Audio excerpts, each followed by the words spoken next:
नमस्कार विद्यार्थी मित्रांनो.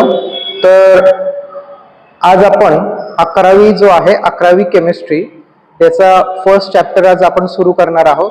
आपल्या पहिल्या धड्याचं नाव आहे some basic concepts of chemistry.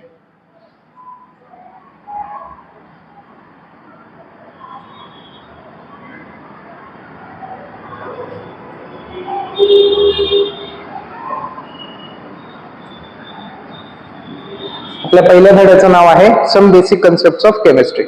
आता या धड्यामध्ये आपण याच्या पुढे केमिस्ट्रीशी निगडीत ज्या काही टर्म्स असतील, ठीक आहे, whatever terms will be there with related to chemistry, त्या सगळ्या टर्म्स आपण या धड्यामध्ये आज शिकणार, इथून याच्या पुढे शिकणार आहोत. आणि वारंवार येणाऱ्या आपल्याला ज्या टर्म्स आहेत केमिस्ट्रीमध्ये, वारंवार येणाऱ्या ज्या टर्म्स असतील त्या टर्म्स आपण याच्यामध्ये शिकणार आहोत. तर सगळ्यात पहिले आपल्याला केमिस्ट्री जर शिकायचं असेल तर आपल्याला समजून घ्यावं लागेल की केमिस्ट्री म्हणजे नेमकं काय. ठीक आहे, केमिस्ट्री म्हणजे नेमकं काय, किंवा केमिस्ट्री जी आहे त्याची डेफिनेशन काय, केमिस्ट्रीची व्याख्या काय.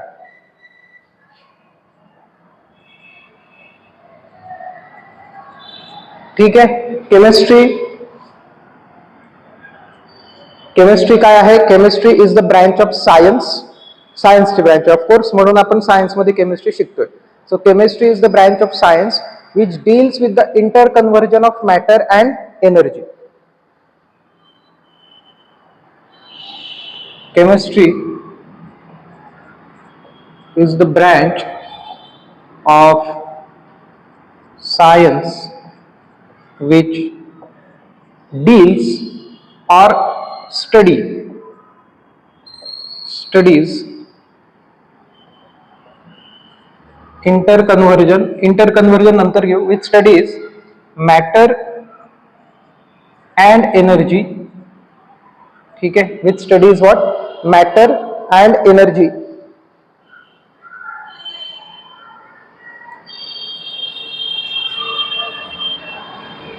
And the physical and chemical changes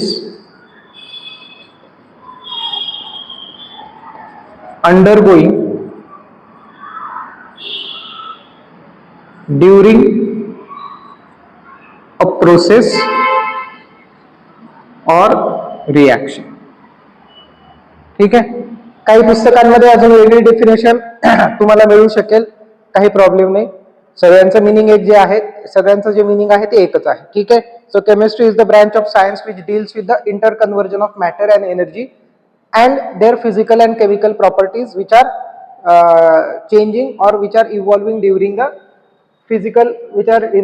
evolving during the process or a reaction. याला आपण काय म्हणायचं, याला आपण म्हणायचं केमिस्ट्री. ठीक आहे, आता केमिस्ट्री जी आहे, केमिस्ट्री वेगवेगळ्या ब्रँचेस मध्ये किंवा वेगवेगळ्या विषयांमध्ये, वेगवेगळ्या ब्रँचेस मध्ये केमिस्ट्रीची विभागणी केलेली आहे. ठीक आहे, आता विभागणी ती कशी केलेली आहे की डिपेंडिंग ऑन द कंपाऊंड, कोणते कंपाऊंड्स आहेत, ऑर्गॅनिक आहे, इनऑर्गॅनिक आहे, त्याच्यावर केमिस्ट्रीची जी आहे, केमिस्ट्री विषयाची किंवा chemistry as a whole branch जो आहे, वेगवेगळ्या विषयांमध्ये त्याची आपण विभागणी केलेली आहे. ठीक आहे, सगळ्यात पहिले so some branches of chemistry.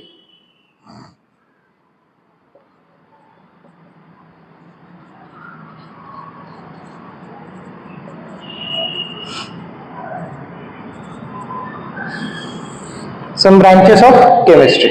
आता सगळ्यात अगोदर केमिस्ट्री किंवा केमिकल जे कंपाऊंड्स आहेत, त्यांची विभागणी आपण दोन कॅटेगरीमध्ये आपण करू शकतो, ऑर्गॅनिक आणि इनऑर्गॅनिक. केमिकल कंपाऊंड जे आहे त्याची विभागणी आपण दोन कंपाऊंड किंवा दोन कॅटेगरीमध्ये करू शकतो, ऑर्गॅनिक आणि इनऑर्गॅनिक. सगळ्यात पहिले ऑर्गॅनिक कंपाऊंड्स म्हणजे काय.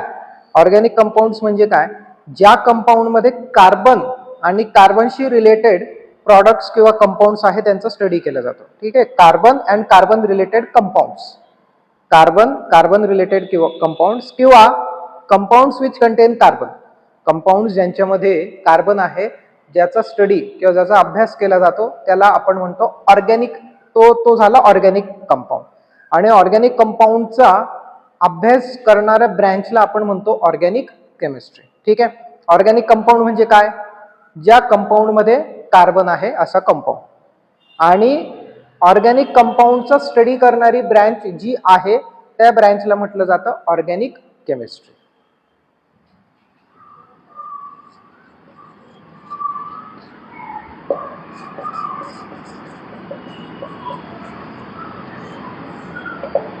Organic chemistry.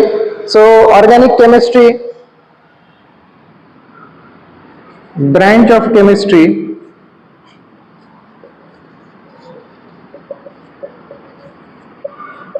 which is involved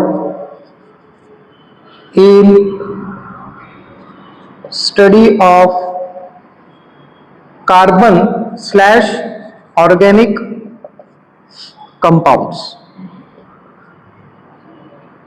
ठीक है, branch of the chemistry which is involved in study of carbon / organic compounds. त्या टाईपच्या ब्रांचला जे आहे त्या टाईपच्या ब्रांचला आपण किंवा त्या ब्रांचला जे आहे आपण म्हणतो ऑर्गॅनिक केमिस्ट्री. ठीक आहे. त्याच्यानंतर पुढची जी ब्रांच आहे पुढची ब्रांच आहे इनऑर्गॅनिक केमिस्ट्री. इनऑर्गॅनिक केमिस्ट्री म्हणजे काय? इनऑर्गॅनिक कंपाऊंडचा स्टडी करणारी जी ब्रँच आहे त्याला आपण म्हणतो इनऑर्गॅनिक केमिस्ट्री. आता इनऑर्गॅनिक कंपाऊंड म्हणजे नेमकं काय? ज्या कंपाऊंड मध्ये कार्बन नाहीये, ज्या कंपाऊंड मध्ये कार्बन नाहीये त्या कंपाऊंडला आपण म्हणतो inorganic compound. So the compounds which do not contain carbon are known as inorganic compounds, or the compounds other than the organic compounds. Compounds other than the organic compounds are known as inorganic compounds, and the branch which studies inorganic compounds, or the branch which deals with inorganic compound is known as what? Inorganic chemistry.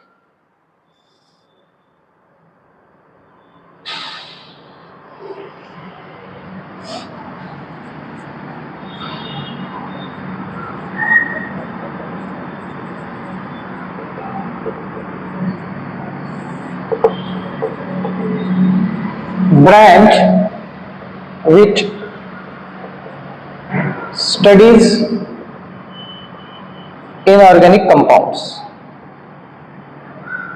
किंवा which deals with inorganic compounds, whatever काही म्हटलं तरी चालेल. अशीच्या अशी definition लिहिली तरी चालेल, फक्त ऑर्गॅनिकच्या ऐवजी त्याच्यात इनऑर्गॅनिक कंपाऊंड आपण लिहू शकतो. So the branch of chemistry which is involved in the study of inorganic compounds is known as what? Inorganic chemistry. Inorganic chemistry नंतर तिसरी ब्रँच जी आहे, third branch is physical chemistry. Third branch जी आहे, third branch is what? Physical chemistry. Physical chemistry मध्ये काय आहे? Laws of the physics applied to the chemistry. ठीक आहे, लॉज ऑफ द नेचर किंवा laws of the physics applied to the chemistry, that becomes what? Physical chemistry. फिजिक्सचे law आपण जर केमिस्ट्रीमध्ये किंवा केमिकल रिॲक्शन किंवा केमिकल कंपाऊंडला जर आपण त्यांचं ऍप्लिकेशन केलं तर त्या टाईपची जी केमिस्ट्री तयार होईल किंवा तो विषय जो तयार होईल that will be known as what? Physical chemistry. That will be known as what? Physical chemistry.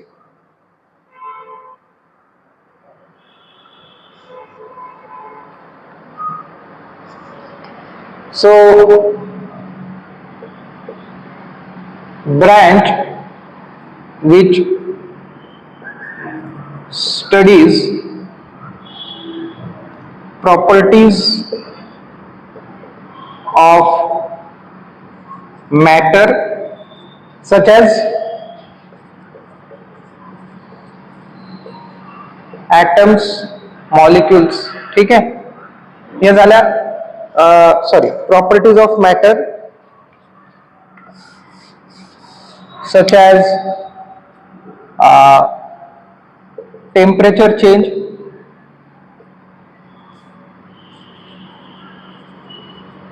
change of energy, etc. ठीक है, याला म्हटलं जातं physical chemistry. So the branch of chemistry which studies the properties of matters such as change in the temperature, change in the energy, feasibility of the reaction. ठीक आहे, feasibility of reaction म्हणजे ही reaction होणार किंवा नाही होणार.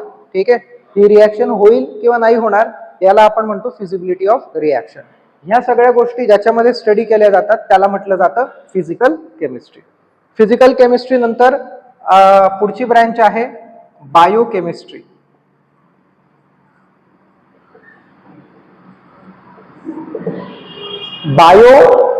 Biology आणि chemistry. So biological chemistry ज्याच्यामध्ये ज्याचा स्टडी केला जातो बायोलॉजिकल केमिस्ट्री. बायोलॉजिकल केमिस्ट्री ज्याच्यामध्ये बायोलॉजी मध्ये होणाऱ्या बायोलॉजिकल किंवा सजीवांमध्ये होणाऱ्या ज्या रिॲक्शन्स आहेत. आपली बॉडी जर आपण बघितली तर आपली बॉडी एक मोठी केमिकल फॅक्टरी असं आपण समजूया. Our body is a big chemical factory because आपल्या बॉडीमध्ये जे आहेत वेगवेगळ्या टाईपच्या रिॲक्शन्स होत असतात. ठीक आहे.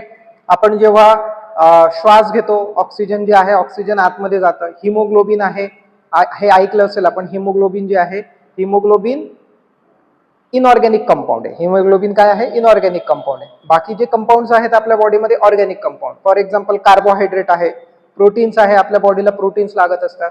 तर ह्या ज्या सगळ्या गोष्टी आहेत सगळ्या वेगवेगळ्या टाईपच्या रिॲक्शन जे आहेत बॉडीमध्ये होत असतात. सो बायोलॉजिकल रिॲक्शन्स ज्याच्यामध्ये स्टडी केल्या जातात. आता स्कोप खूप मोठा आहे हे मी तुम्हाला फक्त एक्झाम्पल म्हणून सांगितलं. बायोलॉजिकल रिॲक्शन्स ज्या केमिस्ट्रीमध्ये स्टडी केल्या जातात त्याला म्हणायचं आपण biochemistry. So study of compounds found in living organisms or study of biological reactions is known as biochemistry. ठीक है. Is known as what biochemistry. So biological reactions ज्याच्यामध्ये स्टडी केल्या जातात वेगवेगळ्या रिॲक्शन्स आहे. ठीक आहे. बायोलॉजिकल रिॲक्शन ज्याच्यामध्ये स्टडी केल्या जातात त्या टाईपच्या केमिस्ट्रीला आपण काय म्हणतो त्या टाईपच्या केमिस्ट्रीला आपण म्हणतो बायोकेमिस्ट्री. त्याच्यानंतर पुढची ब्रँच आहे analytical chemistry.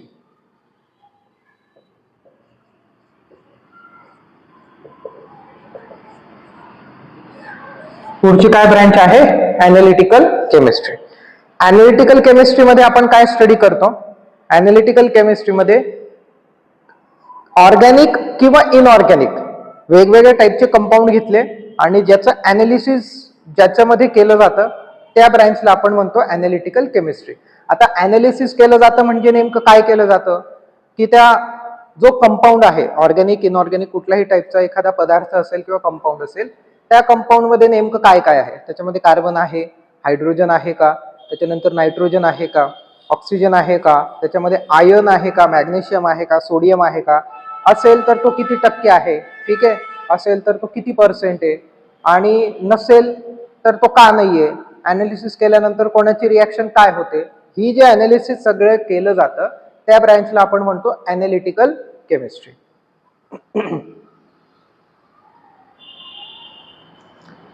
So, study of qualitative and quantitative analysis of compounds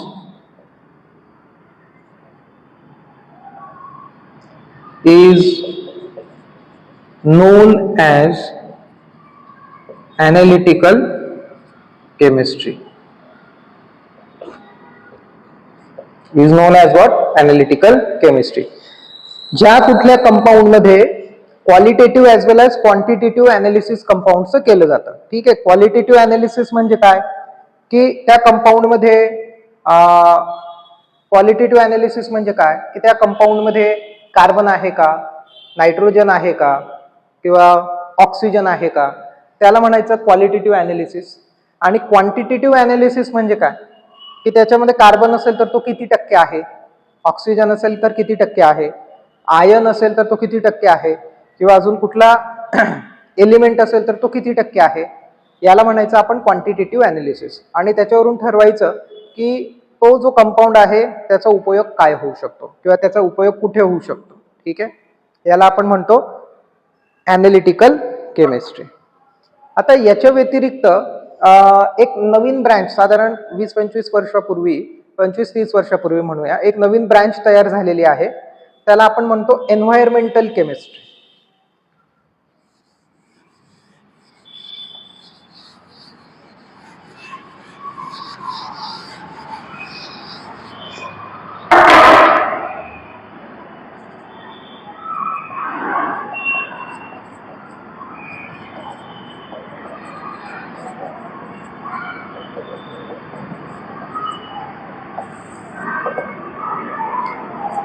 त्याला आपण म्हणतो एन्व्हायरमेंटल केमिस्ट्री. एन्व्हायरमेंट म्हणजे काय, आजूबाजूचा आपला जो परिसर आहे, ठीक आहे, त्याला आपण म्हणतो एन्व्हायरमेंट.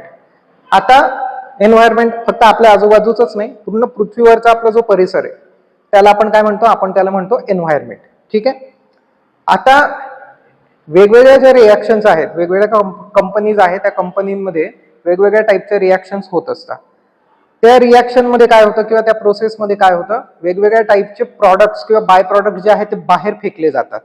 ते प्रॉडक्ट बाय प्रॉडक्ट चांगले असू शकतात, चांगले फार कमी असतात, पण हार्मफुल फार असतात. केमिकल प्रॉडक्ट्स असतात, ते तसेच्या तसे बाहेर फेकले जातात आणि जवळच्या कुठल्याही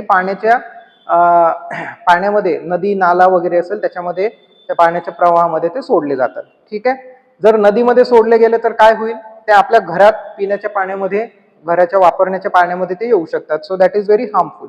तर एन्व्हायरमेंटल केमिस्ट्री काय करते की अशा ज्या होणाऱ्या रिॲक्शन आहेत त्याच्यामध्ये कमीत कमी बाय प्रॉडक्ट तयार होतील, की त्या रिॲक्शनला अशा पद्धतीने मॉडिफाय करायचं, त्यांच्यामध्ये अशा पद्धतीने बदल करायचा किंवा सेम रिॲक्शन पण नवीन पद्धतीने करण्याचा तो प्रयत्न करायचा, जेणेकरून त्याच्यामध्ये हार्मफुल प्रॉडक्ट जे आहेत, बाय प्रॉडक्ट जे आहेत ते कमीत कमी तयार होतील.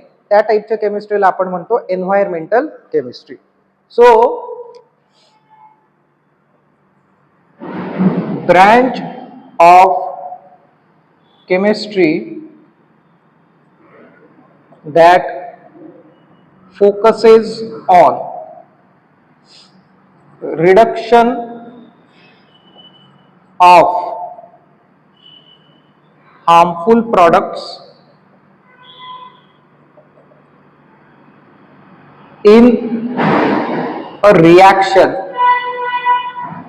reduction of harmful products in a reaction which are एन्व्हायरमेंटली safe. ठीक आहे, विचार एन्व्हायरमेंटली सेफ. ही जी ब्रँच आहे याला म्हटलं जातं मग एन्व्हायरमेंटल केमिस्ट्री. आपण बघू नंतर एन्व्हायरमेंटल केमिस्ट्रीचा धडा येईल, त्याच्यामध्ये 17 प्रिन्सिपल्स ऑफ एन्व्हायरमेंटल केमिस्ट्री वगैरे त्याच्यात दिला आहे, ते आपण नंतर स्टडी करू. सो ह्या ज्या आहेत ह्या ब्रँचेस ऑफ केमिस्ट्री आहेत. याच्या व्यतिरिक्त सुद्धा काही काही ब्रँचेस आहेत. ड्रग केमिस्ट्री आहे, ड्रग केमिस्ट्री आहे किंवा ड्रग केमिस्ट्रीलाच आपण फार्मास्युटिकल केमिस्ट्री पण म्हणू शकतो. ठीक आहे, ड्रग केमिस्ट्रीला आपण फार्मास्युटिकल केमिस्ट्री म्हणजे फार्मास्युटिकल कंपनीमध्ये जी केमिस्ट्री कामाला येते ती थोडक्यात ती ऑर्गॅनिक केमिस्ट्रीच असते. तर त्या केमिस्ट्रीला आपण, पण त्याच्यामध्ये फक्त औषधांमध्ये वापरले जाणारे जे काही कंपाऊंड असतील फक्त त्याच्यावर भर दिलेला असतो, बाकीच्या ऑर्गॅनिक कंपाऊंडवर नाही. त्याला आपण म्हणतो ड्रग केमिस्ट्री किंवा फार्मास्युटिकल केमिस्ट्री. याच्या व्यतिरिक्त नॅनो केमिस्ट्री म्हणून सुद्धा एक ब्रँच आहे.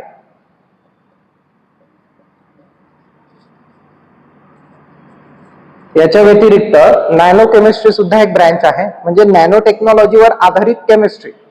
जर कंपाऊंड्स किंवा पार्टिकल्स जे असतील एखाद्या कंपाऊंडचे ते जर नॅनो स्केलवर नेले, नॅनो स्केल काय आहे आपण बघू पुढे, तर त्यांच्या प्रॉपर्टीज कम्प्लिटली बदलतात. The properties will completely change at the nano scale. तर त्या बदललेल्या प्रॉपर्टीचा आपल्याला फायदा कसा करता येईल हे नॅनो केमिस्ट्रीमध्ये अभ्यास केला जातो किंवा त्याचा स्टडी केला जातो.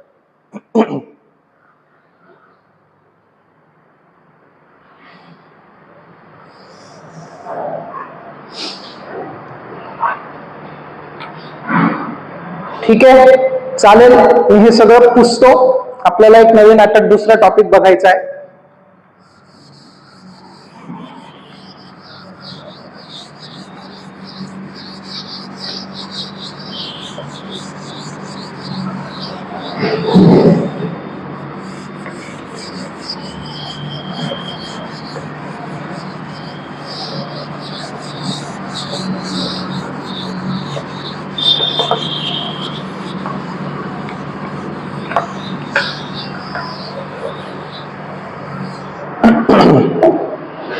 आता पुढे आहे मॅटर.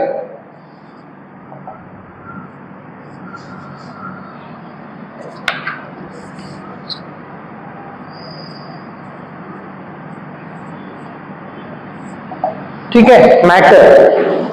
मॅटर म्हणजे काय, तुम्ही गल्ली बोळात करता तो नव्हे, हा मॅटर आपला कम्प्लिटली वेगळा आहे. Matter is anything which occupies space and which has got some mass. म्हणजे एखादी अशी वस्तू ज्याला थोडं काय होईना त्याला वजन आहे, मास आहे, ठीक आहे, आणि त्याला थोडीफार जागा लागते. Anything which occupies space and it has got some mass, it is known as what, matter. Atom जर बघितला, सगळ्यात छोटा सूक्ष्मकण कोणता आहे कंपाऊंडचा, तो ऍटम आहे. Atom is the smallest particle of matter. तर ही डेफिनेशन आपल्याला काय सांगते की atom is the smallest particle of matter, की ऍटम जो आहे, ऍटम सुद्धा मॅटर आहे. तो आपल्याला डोळ्यांनी दिसत जरी नसला तरी त्याला थोडंफार काहीतरी वस्तुमान आहे आणि त्याच्याच बरोबर त्याला थोडीफार जागा लागत असते. So matter is anything which occupies space and which has got some mass.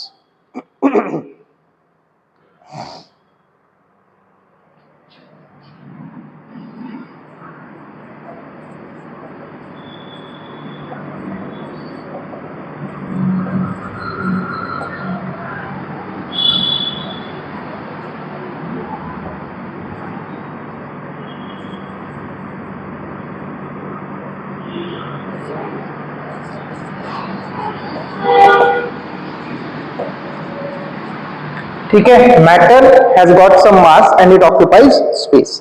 आता मॅटर जे आहे, मॅटर आपण वेगवेगळ्या पार्ट्स मध्ये मॅटरची विभागणी केलेली आहे. काय आहे ती विभागणी आपण बघूया.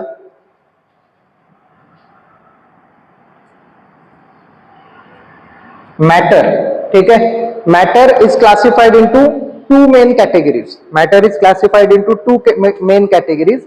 One is pure substances and second is mixtures. ठीक है, mixtures. One is what, pure substances, second is mixture. Pure substance जे आहे, pure substances are further classified into compounds and elements. Pure substances are further classified into elements, compounds. ठीक है, this is the further classification of pure substances. Mixtures are further classified into homogeneous and heterogeneous mixtures. Mixtures are further classified into homogeneous and heterogeneous mixtures. ठीक आहे, मिक्सचरच्या या दोन category आहे. त्याच्यानंतर compound जे आहेत, compounds pure substance are classified into elements and compound. Elements are further classified into metals, non metals, metalloids. ठीक है. Matter is classified into pure substances and mixtures. Pure substances are further classified into elements and compounds. Elements are further classified into metal, non metal and metalloids. ठीक है. धातू, अधातू, metals, non metals. So सगळ्यात पहिले आपण आता एक एक जे आहे, एक एक यांचं डेफिनेशन किंवा आपण त्याचा स्टडी करणार आहोत. त्यांची डेफिनेशन काय आहे आपण बघणार आहोत. मिक्सचर जे आहे, मिक्सचर म्हणजे आपण काय ते सुरुवातीला बघूया. मिक्सचर जो आहे, मिक्स, ठीक आहे, मिक्स करणे. आता मिक्स एखादी गोष्ट आपण करत असलो तर त्याच्यामध्ये काही प्रपोर्शन असतं का? नाही, रॅन्डमली मिक्स करतो. तुम्ही भेळ खायला जाता, भेळमध्ये काय, कोणाला तिखट जास्त लागते, कोणाला थोडीशी गोड लागते. मग भेळमध्ये काय असतं, फरसाण, त्याच्यानंतर ते मुरमुरे वगैरे, भेळ, ते चिंचेचं पाणी, तिखट पाणी, शेंगदाणे वगैरे ह्या गोष्टी त्याच्यामध्ये मिक्स केलेल्या असतात. चाट मसाला, मिरची वगैरे. बरोबर आहे. आता काही लोक जे असतात त्यांना थोडासा गोड लागतो, मग ते चिंचेचं पाणी जास्त टाकतात. काही जे आहेत त्यांना तिखट जास्त लागतं, मग ते काय करतात, ते थोडी मिरची जास्त टाकतात. बरोबर आहे. म्हणजे मिक्सचर जे आहे, मिक्सचरमध्ये कुठलंही प्रमाण नसतं. मिक्सचर जे आहे त्याच्यामध्ये कुठलंही प्रपोर्शन नसतं, त्याच्यामध्ये कुठलंही प्रमाण नसतं. रॅन्डम प्रपोर्शन किंवा रॅन्डम प्रमाणात त्याच्यामध्ये मिक्स केलेलं असतं. ठीक आहे. फॉर दुसरं एखादं उदाहरण आपण बघायचं झालं, सरबत. लिंबू सरबत जर आपण बनवत असलो तर लिंबू सरबत मध्ये काय आहे, पाणी आहे, साखर आहे, लिंबाचा रस आहे आणि थोडंफार आपण एक चिमूटभर मीठ एवढं टाकत असतो. काही लोक जे आहेत त्यांना सरबत जास्त गोड लागतं, काही लोक जे आहेत त्यांना सरबत आंबट लागतं. ज्यांना जास्त गोड लागत असेल तर ते जास्त साखर टाकतात, ज्यांना कमी गोड लागतं पण जास्त आंबट पाहिजे असेल ते लिंबाचा रस जास्त पिळतात. बरोबर आहे. म्हणजे साखरेचं प्रमाण किंवा लिंबाचा रस जो आहे याचं प्रमाण हे काय याचं ठराविक प्रमाण ठरलेलं आहे का, तर नाही. There is no proportion fixed in the mixture. Mixtures are just random proportion. ठीक आहे. मिक्सचर जे आहेत they are just in the random proportion. So mixture जो आहे, मिक्सचर जर आपल्याला डिफाईन करायचं झालं तर आपण कसं मिक्सचरला डिफाईन करू शकतो, Wien 2 or more compounds are mixed in the random proportion. ठीक है, 2 or more compounds are mixed in the random proportion, it forms a mixture.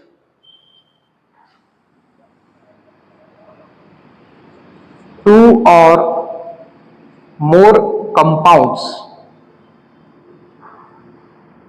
mixed together in random proportion. ठीक है. 2 or more compounds mixed together in random proportion, त्याला आपण काय म्हणतो, त्याला आपण म्हणतो मिक्सचर. मिक्सचर जे आहेत ते दोन प्रकारचे आहेत, होमोजिनस मिक्सचर आणि हेट्रोजिनस मिक्सचर. होमोजिनस मिक्सचर म्हणजे काय,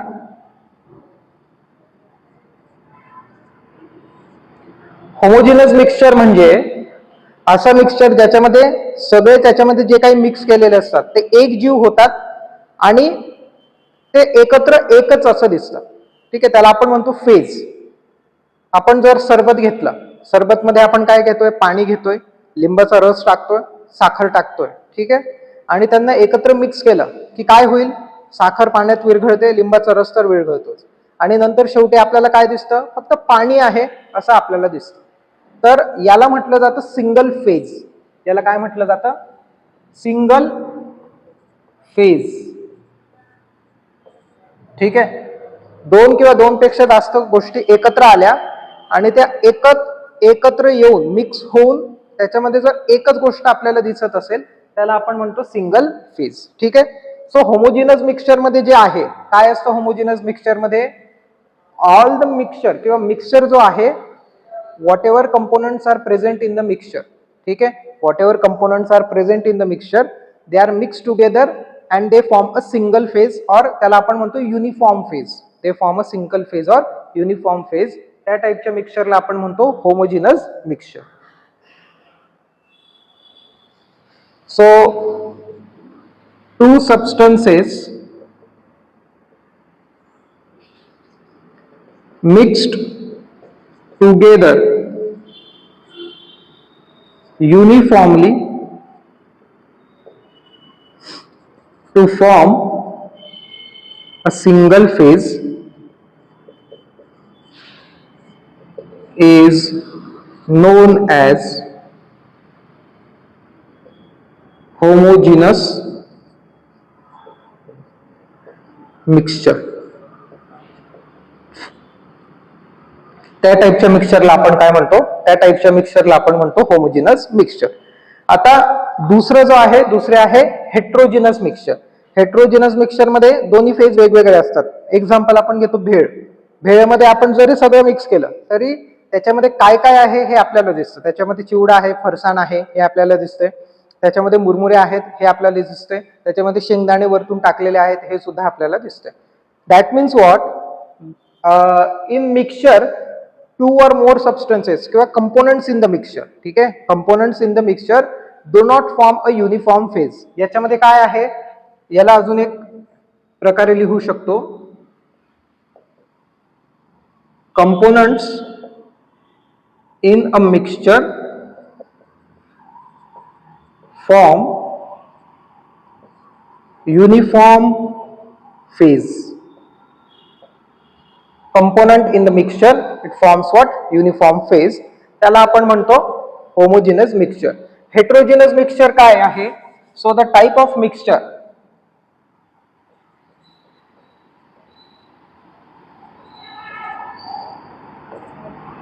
heterogeneous mixture is a type of mixture in which components of mixture do not form uniform phase. ठीक आहे, components of the mixture they do not form uniform phase. त्या टाईपचं जे mixture आहे त्या टाईपच्या मिक्सचरला आपण म्हणतो हेट्रोजिनस मिक्सचर. ठीक आहे.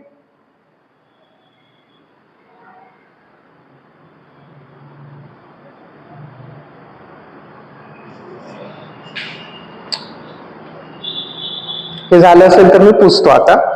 त्याच्यानंतर आपल्याला बघायचं आहे प्युअर सबस्टन्सेस. प्युअर सबस्टन्सेस मध्ये elements, compounds, metal, non metal and metalloids.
Now next is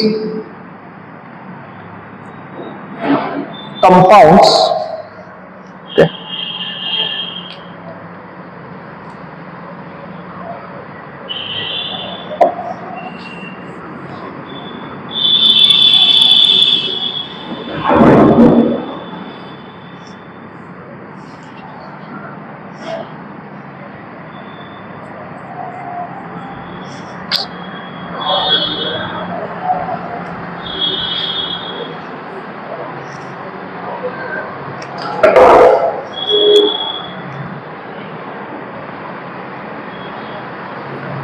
Next is now the first type of matter.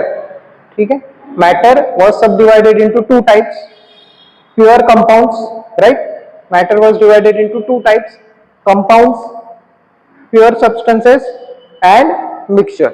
In pure substances, first one is compound, second one is element. Okay, so compounds are what?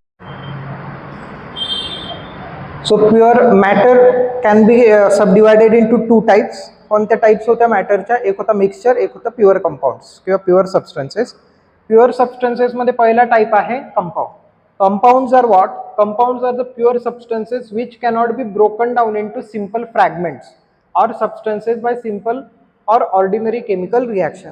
ठीक आहे, असे compounds किंवा असे pure substances which cannot be broken down, ज्यांना आपण break down करू शकत नाही सिम्पलर फ्रॅगमेंट्स मध्ये, using what? Simple or ordinary chemical reaction. हा, थोड्या कॉम्प्लेक्स रिएक्शन किंवा ऑर्डिनरी कॉम्प्लेक्स केमिकल प्रोसेस वापरल्या तर आपण त्याला ब्रेकडाऊन करू शकतो. For example water.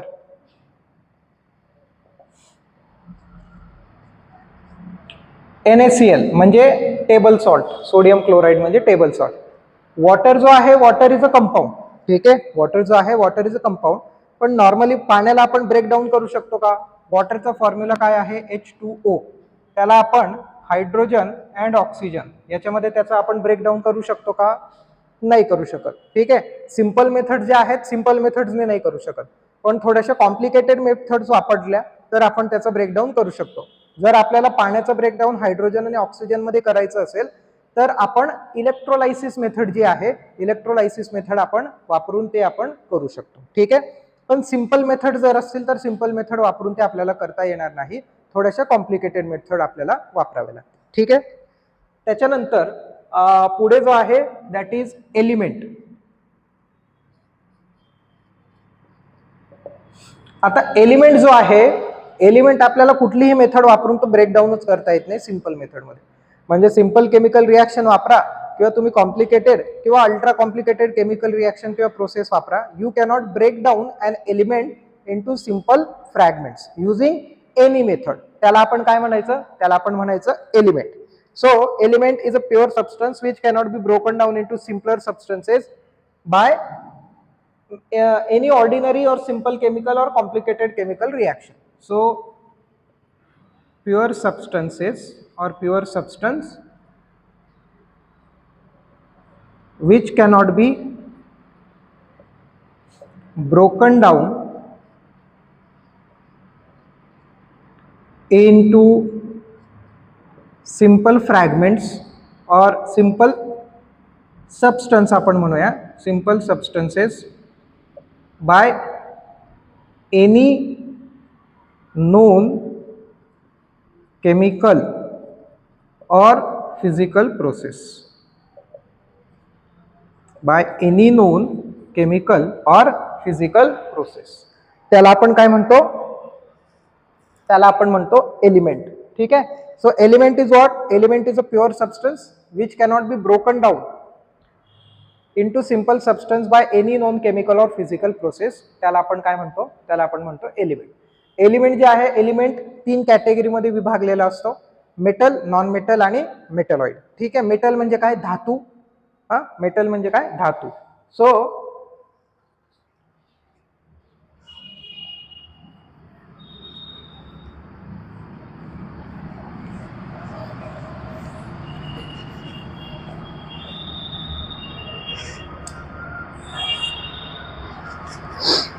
एलिमेंट जो आहे 3 कॅटेगरीमध्ये विभागला गेलेला असतो. पहिली कॅटेगरी कुठली आहे? मेटल. ठीक आहे, मेटल म्हणजे धातू. धातूच्या काय काय प्रॉपर्टीज तुम्हाला माहिती आहे? What are the properties of the metal? It has got a metallic lustre. म्हणजे धातू जे असतात त्यांना एक चमक असते. बरोबर आहे, कुठलाही धातू घ्या, शुद्ध स्वरूपातला धातू घ्या, प्युअर मेटल घ्या, it has got a metallic lustre. Gold, silver, copper, iron, चकाक, तो थोडी चकाकी असते त्यांना. बरोबर आहे. त्याच्यानंतर धातू जे आहेत they R good conductors of electricity. वाहक असतात ते. बरोबर आहे, करंट ते कॅरी करू शकतात. म्हणून आपण वायर्स काय आहेत? वायर कशाच्या बनवलेल्या आहेत? आपण कॉपर आणि ॲल्युमिनियमच्या वायर आपण बनवतो. So these are some of the properties of the metals. So element, element पहिली कॅटेगरी कुठली आहे? त्याला मी ए म्हणतो. एक म्हणण्यापेक्षा त्याला ए म्हणतो. मेटल. बरोबर आहे. मेटलचे एक्झाम्पल काय काय आहे? प्रॉपर्टीज मेटलच्या सांगितल्या तेवढ्या लक्षात ठेवा. ठीक आहे, लिहायचे असतील तर तुम्ही लिहू शकता. एक्झाम्पल काय आहेत मेटलचा? कॉपर, ठीक आहे, आयर्न, गोल्ड, सिल्वर एक्सेट्रा, हे आहेत मेटल. त्याच्यानंतर नॉन मेटल, अधातू. नॉन मेटल, नॉन मेटलच्या प्रॉपर्टीज काय काय आहेत? मेटलच्या एकदम विपरीत. मेटल मधून करंट पास होतो का? होतो. नॉन मेटल मधून करंट पास होत नाही. बरोबर आहे, किंवा करंट त्याच्यातून जात नाही. त्याच्यानंतर मेटल्स जे आहेत त्यांना एक चकाकी असते, शाईन असते, मेटॅलिक लस्टर असते. ठीक आहे, non metals they have got no metallic lustre. So these are properties, some of the properties of the non metal. Example काय आहे नॉन मेटलचा? Oxygen, carbon, hydrogen, chlorine etcetera, sulphur. This are all the examples of what non metals. त्याच्यानंतर तिसरी category आहे metalloids.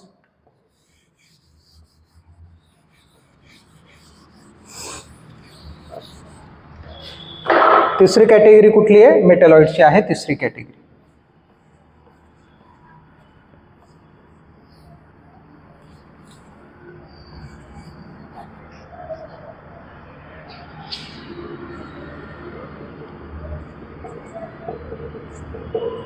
Metalloids काय असतात?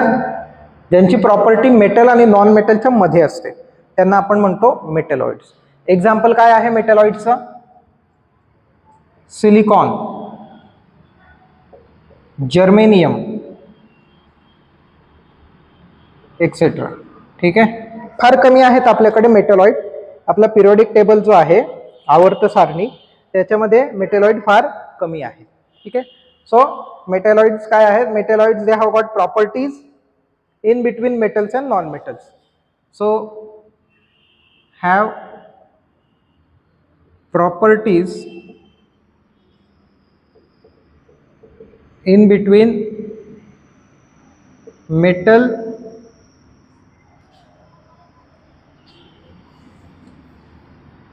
and non-metal. ठीक है, एग्जाम्पल सिलिकॉन, जर्मेनियम एक्सेट्रा. ठीक आहे, यांना आपण काय म्हणतो? यांना आपण म्हणतो मेटलॉइड्स. झाले. आता मॅटर जो होता, मॅटरचे सगळं क्लासिफिकेशन, सगळ्या टाईप्सचं जे क्लासिफिकेशन होते, आपण सगळ्या टाईप्सचे क्लासिफिकेशन आपण मॅटरचे बघितलेले आहे. ठीक आहे.